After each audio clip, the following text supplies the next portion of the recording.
തിരുവനന്തപുരത്ത് കവളംകണ്ട എന്ന് പറയുന്ന ഒരു കൊച്ചു ഗ്രാമത്തിലാണ് ഞാൻ ജനിച്ചത് വളർന്നത്. അച്ഛൻ പറഞ്ഞ കഥകൾ കേട്ട് മാജിക്കിനെ പ്രണയിച്ചു തുടങ്ങി. 7ാമത്തെ വയസ്സിൽ മാജിക് പഠിക്കാൻ തുടങ്ങി.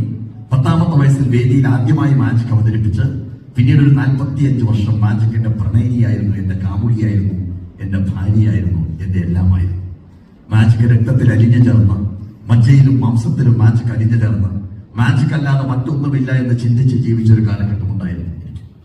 അന്നൊക്കെ ഒരു ഇന്റർവ്യൂ എടുക്കുകയാണെങ്കിൽ ഞാൻ പറയും, എന്താണ് ചിന്ത എന്ന് ചോദിച്ചു കഴിഞ്ഞാൽ പറയും, വേദിയിൽ മാജിക് അവതരിപ്പിച്ചുകൊണ്ടിരിക്കുന്ന സമയത്ത് ആ പട്ടുകുപ്പായവും കിന്നരി തലപ്പാവും ഒക്കെ അണിഞ്ഞ് മാജിക് പെർഫോം ചെയ്തുകൊണ്ടിരിക്കുന്ന സമയത്ത് അവിടെ വെച്ച് മരിച്ചു വീഴാനാണ് എനിക്കിഷ്ടം എന്നൊക്കെ പറഞ്ഞൊരു കാലഘട്ടം ഉണ്ടായിരുന്നു. പക്ഷേ ഏതോ ഒരു നിമിഷം കാസർഗോഡിന്റെ മണ്ണിൽ സംസ്ഥാന ഗവൺമെന്റ് സംഘടിപ്പിച്ചൊരു പരിപാടി, എൻഡോസൾഫാൻ ദുരിതബാധിതർക്കായി സംസ്ഥാന ഗവൺമെന്റ് കൊണ്ടുപോയി നടത്തിയ ഒരു പരിപാടി.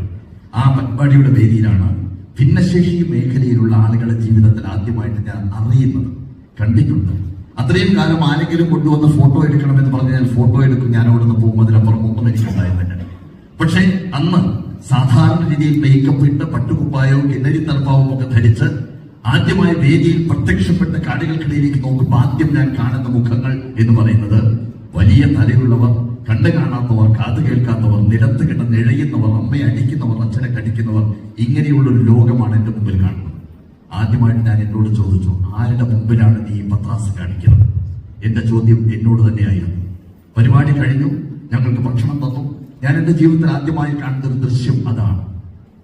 ആ ഭക്ഷണം കഴിച്ചുകൊണ്ടിരിക്കുന്ന സമയത്ത് കരഞ്ഞുകൊണ്ടിരിക്കുന്ന ഒരു മകനെ ചേർത്ത് പിടിച്ചിരിക്കുന്ന ഒരു അമ്മ പറഞ്ഞ ഒരു വാക്ക്, ഞാൻ ചവച്ച് വായിലിട്ട് പുറത്തെടുത്ത് അവന്റെ വായിൽ വെച്ച് കൊടുത്താലേ അവൻ കഴിക്കുകയുള്ളൂ എന്ന് പറയുന്ന ഒരമ്മയുടെ വേദന.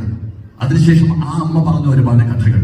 ഓരോ ദിവസവും മകനോടൊപ്പം, പ്രായപൂർത്തിയായ ഒരു മകനോടൊപ്പം ആ അമ്മ ജീവിക്കുന്ന സമയത്ത് പേടിച്ച് ജീവിക്കേണ്ട കാലഘട്ടത്തെ കുറിച്ച് ആ അമ്മ പറയുന്ന സമയത്ത് ഇങ്ങനെയും ജീവിതങ്ങളുണ്ടെന്ന് തിരിച്ചറിഞ്ഞ ഒരു അന്തരീക്ഷത്തിലാണ് അന്ന് രാത്രി ഒരു നിമിഷം പോലും ഉറങ്ങാൻ സാധിക്കാതെ പിറ്റേ ദിവസം തിരുവനന്തപുരത്ത് പോയി ശൈലജ ടീച്ചർ എന്ന് പറയുന്ന ഒരു മിനിസ്റ്റർ ഞാൻ കാണുന്നത്.